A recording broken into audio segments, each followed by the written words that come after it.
Assalamualaikum warahmatullahi wabarakatuh. Perkenalkan, nama saya Dini Rahmawati. Saya mahasiswa semester 5 Prodi Biau Desain Purworejo.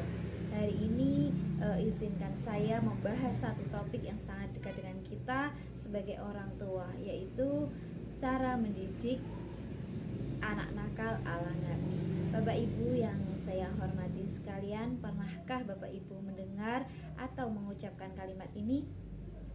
Anaknya nakal sekali, atau sudah dibilangin sih tapi tetap saja tidak didengarkan. Jika memang pernah berkata seperti itu atau mendengar kalimat itu, mari kita duduk bersama. Apakah benar anak itu nakal, atau mereka hanya sekedar membutuhkan cara didik yang berbeda saja? Mari kita kupas dan bahas. Rasulullah Shallallahu Alaihi Wasallam adalah pendidik terbaik di sepanjang zaman. Beliau hidup di tengah-tengah masyarakat yang sangat keras, namun tidak ada satupun catatan kekerasan yang pernah beliau lakukan, seperti memukul anak, memarahi, membentak, dan lain sebagainya. Yang beliau lakukan adalah memahami, memeluk, mendekati, dan memberikan contoh yang nyata, seperti dalam kisah-kisah yang sering kali kita dengar, yaitu kisah saat beliau sedang melakukan sholat berjamaah. Nah, di dalam cerita tersebut terdapat dua cucu Rasulullah, yaitu Hasan Husain, yang tiba-tiba mereka menaiki punggung beliau saat beliau melakukan sholat berjamaah. Dan apa yang beliau lakukan? Beliau memperlambat sujudnya sehingga cucu-cucu beliau selesai dengan bermainnya, puas dengan bermainnya, dan Nabi Muhammad melanjutkan sholat. Setelah beliau selesai melakukan sholat, para sahabat pun bertanya-tanya, "Wahai Rasulullah, kenapa engkau lama sekali dalam melakukan sujudmu?" Rasulullah pun menjawab, "Tadi saat aku sujud, cucu-cucuku sedang berada di pundakku sedang bermain. Jadi saya memperlambat sujudku sehingga tidak mengganggu permainan mereka." Dari kisah ini kita belajar bahwa anak bukan pengganggu ibadah, tetapi kesabaran adalah bentuk cinta dan pendidikan.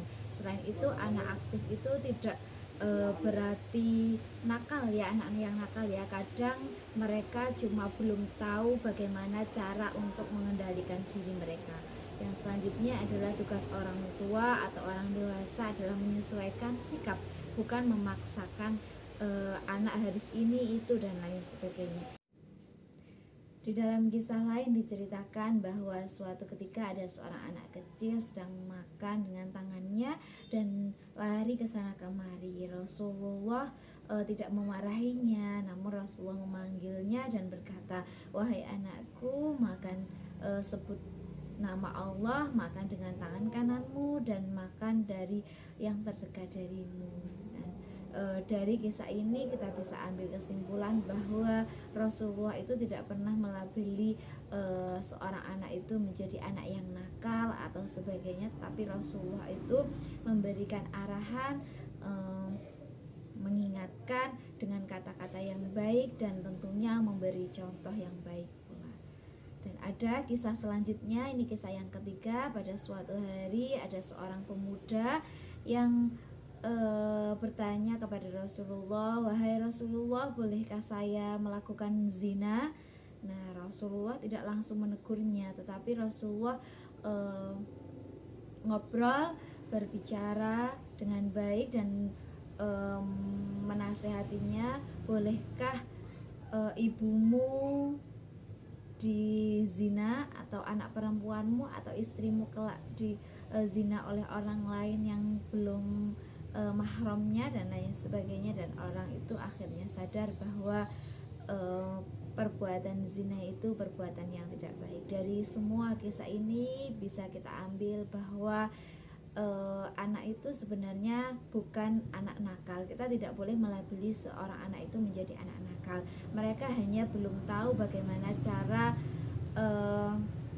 mengendalikan dirinya, dan kita sebagai orang tua tentunya harus lebih lebih bisa mendekatkan kepada mereka, lebih bisa bertanya alasan kenapa melakukan perbuatan ini, kenapa demikian, atau nah ini perbuatan yang tidak baik, yang lebih baik itu seperti ini dan lain sebagainya. Kita sebagai orang tua hendaknya mengarahkan yang lebih baik anak-anak kita supaya tidak ada label atau cap yang disematkan kepada anak-anak kita bahwa anak itu nakal, anak itu tidak bisa dibilangi dan lain sebagainya. Sampai bahkan orang tua ada yang itu sudah ditegur, udah dikasih tahu berkali-kali tapi tetap saja dia emang nakal dan lain sebagainya.